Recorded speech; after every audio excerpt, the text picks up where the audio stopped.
Kandidatët e listës së hapur që triumfuan nga këto zgjedhje në qarkun e Vlorës, Damian Gjiknuri, Ardit Bido dhe Vasil Llajo, pas procesit, kanë falënderuar të gjithë banorët e Konispolit, Finiqit, Delvinës dhe Sarandës. Deputetët e rinj thanë se vota e tyre do të përkthehet në punë, projekte dhe mirëqenie për këta banor. Kuptohet të rikthesh pas 4 vitesh është një garë e vështirë, edhe me shkëputjet që kisha pësuar me elektoratin vlenjat, por ndihem shumë i kënaqur, i përmbushur, pasi u bë një fushat shumë e mirë dhe mbi të gjitha gjeta mirënjohjen e qytetarëve, pavarësisht se unë isha larguar për 4 vite. Dhe kjo është një vlerë e shtuar për atë çka unë kam thënë në fushat. Vlenjatët vlerësuan modelin politik dhe rolin që unë kam qenë si drejtues, por dhe mënyrën se si kam drejtuar politikisht Vlorën. Kështu që i vlerësoj, i përgëzoj dhe u jam shumë përshli për këtë rezultat fantastik.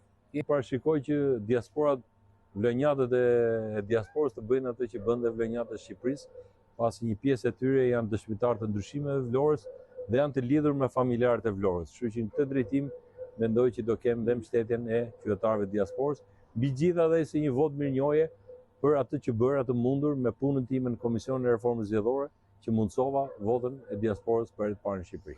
Sot unë jam shumë mirënjohës mbi 7.000 shpirtrave, zemrave këtu në qarkun e Vlorës, që siç erdha unë me zemër, më mbështetën me zemër. Jam mirënjohës mbi 2.000 qytetarëve të Vlorës, rrethit Vlorës, të cilët më besuan në votën e tyre, që t'i përfaqësoj në parlament.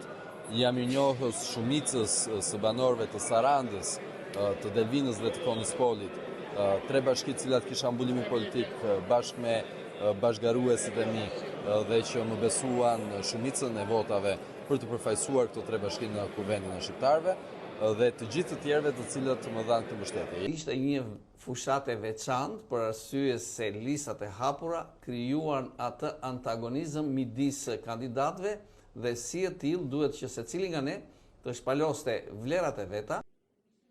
Në 140 qendra votimi që kishin bashkitë Konispol, Finiq, Delvinë e Sarandë, në lista ishin të regjistruar 100.976 të zgjedhës, nga të cilët votuan 27.805. Në 4 këto bashki, Partia Socialiste renditet forcë e parë me 15.245 vota, Partia Demokratike me 7.203 vota, ndërsa forcë e tretë u rendit nisma Shqipëria bëhet me 2.364 të tilla.